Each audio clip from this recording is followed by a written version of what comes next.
Hi, I'm Janet Jansen. I work for Pearl Racking. Welcome to our webinar on ballasted ground mount solutions. We're going to talk today about design and construction considerations for brownfield solar projects and landfills. So we're going to give a bit of an overview for all of the different ballasted foundation solutions, just to get everyone on the same page what we're talking about.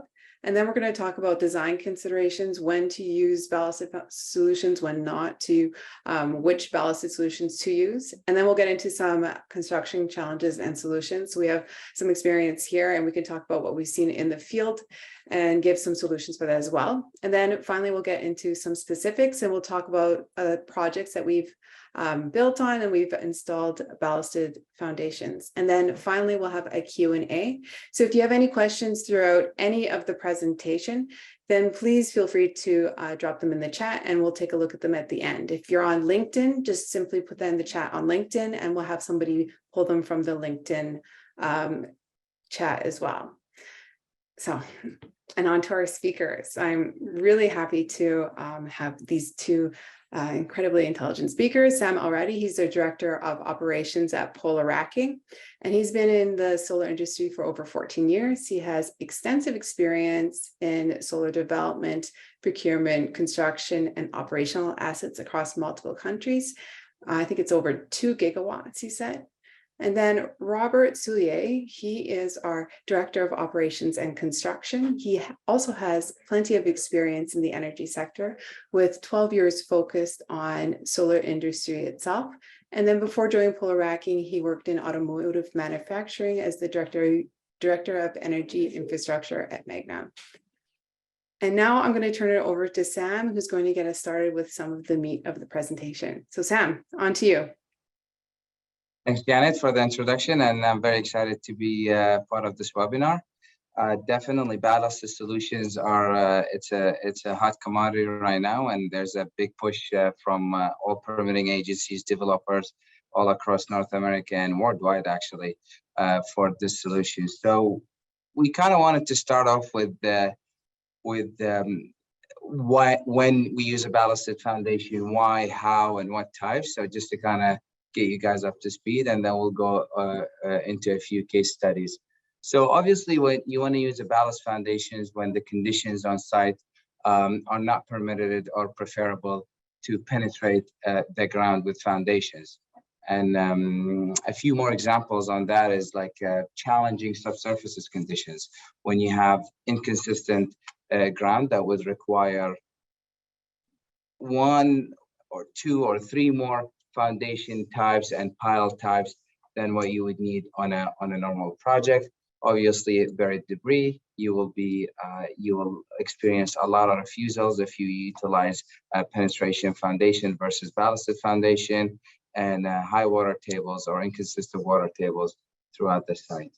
One of the obvious ones that are currently being utilized for the ballasted foundation are landfills. Landfills that are typically unshaded, elevated, high ground, and very often already connected to an electricity output. So that kind of minimizes the cost and the headache for the developer when dealing with the utility for interconnection agreement. Brownfields is another great example. Those are former gas stations and other activities that leave behind contaminated ground. This is, I think, is a very interesting fact. Based on the EPA, there is over 450,000 brownfield sites in the US and over 30,000 in Canada, mostly located in urban areas right now. And this map here on the side shows around 200,000 locations for brownfield site that are already suitable for solar projects. They call it bright field according to EPA. So we figured that would be a very interesting fact to share here. A little bit of an overview of the ballasted foundation solutions that we have and we typically see in the market, and obviously Polar offers.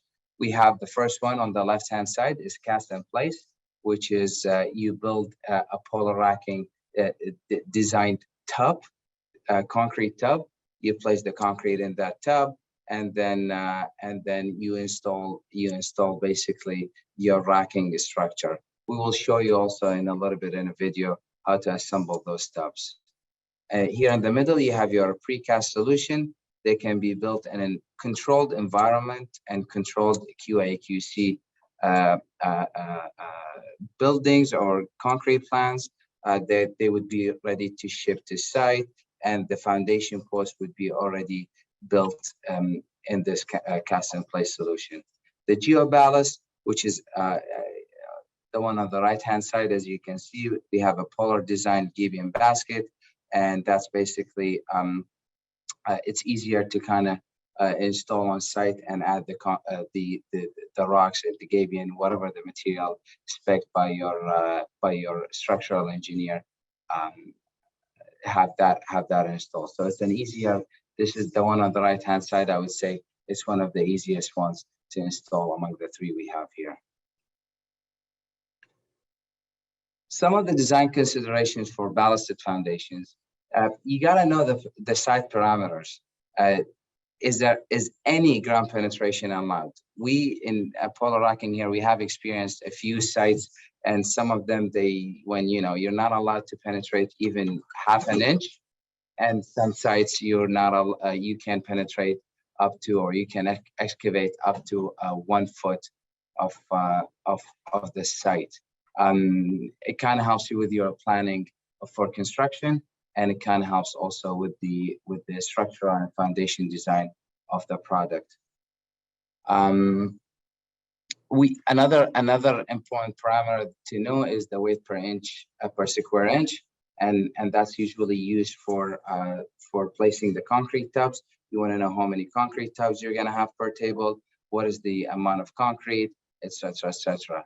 And another important parameter based on our experience is capped versus uncapped site types. The capped ones are usually a little bit more strict, and it kind of has a lot of environmental and a lot of environmental restrictions. Another important consideration here is to know the local restrictions. What is the road capacity and the access road to the site? Can you drive your concrete truck on site? Do you have to use a skid steer? And we'll go over a few examples with Rob here very shortly. What are the environmental regulations of brownfield sites? And I think the most important one, which obviously often forgotten in early stages, are the labor restrictions and the hour of operation. Whether it's weather related or just a location related or just a restriction of the site itself. Here's an interesting fact: the impact on bifacial modules.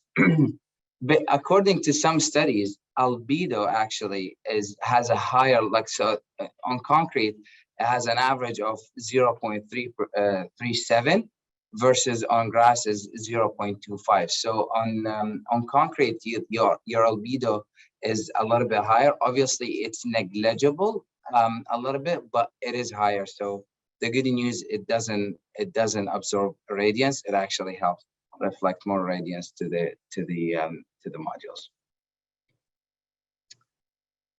Here's when to choose your ballasted foundation. As we went over, like the geoballast is basically a gabion. When gabion rocks are available, usually this is in mining tailings, quarries, or naturally available in certain areas. You have the cast in place, and that is the cast in place. I would say it's highly contingent on the site conditions. What are the weight restrictions that are allowed for trucks, or again skid steers, or whatever the case is, to be on site? What is the site and environmentally weather friendly area or not? Is the weather going to help cure the concrete properly, or do we need to do a little bit more of installation tricks? And obviously, the biggest one in the cast in place, you avoid high shipping costs and material handling. For the precast here, the precast allows for concrete ballast to be created in controlled and high quality environment, as we discussed. It reduces your labor cost or any delays on site due to, for example, a concrete truck hasn't showed up, or there could be many delays, and then where you could have your labor just standing, not doing much. So a solution like this precast helps you reduce all those delays and the labor cost on site. And with that, I turn it over to Robert. Thanks, Sam. Welcome, everyone. So when you're constructing your site, you have to look at, the site conditions, size of the laydown area, room for material, equipment, any constraints around it, tub design, time to assemble tub, gabion basket, cast in place. All these things are factors in choosing the proper solution. Labor, availability of labor, not things like that, union wages, non-union wages, all these are factored into choosing the proper solution during the construction, pre-construction planning phase. Construction challenges and solution, cast in place, environmental conditions, weather conditions, like, is it going to be raining all the time? You wouldn't want to do pour in place if it's constantly raining, time of year or location. Cold weather, like if it's in a cold weather, the geoballast and precast would be a better solution. They're straightforward to install, and you wouldn't be relying on like heating blankets for the cast in place. So, and as well as extreme heat, maintaining the right temperature of the concrete. During the summer, it gets extremely hot in some areas. You can't have your concrete over a certain temperature, or you're going to have to reject it. Weight of vehicles to transport the concrete. Some sites allow cement trucks directly on the site, some don't, but these are, again, conditions that you have to consider. Labor and equipment, access and capacity to local vendors. This is a big one, like setting up a job. How far is the local cement plant? How long does it take for a truck to get there? What's their capacity of trucks? Currently, we're doing a job, I'm on it right now, actually. We have 8 trucks a day. It's about 50 minutes to empty a truck, 10 minutes to wash out the truck and equipment. So we have the manpower and equipment all planned together so that they could efficiently come throughout the day. 1 truck an hour, 4 guys, 2 skid steers, and it's a proper ratio to match our customer schedule. Like again here, equipment and labor ratio, having the proper amount of equipment, proper amount of guys, and the right amount of cement coming in to be able to fulfill your contract production needs and timeline. And time sensitivity of concrete. Everybody knows that the truck can't sit there all day. You have to reject a truck after certain time lapses. So again, proper labor and equipment to be able to empty the trucks at a certain rate is important in the planning phase.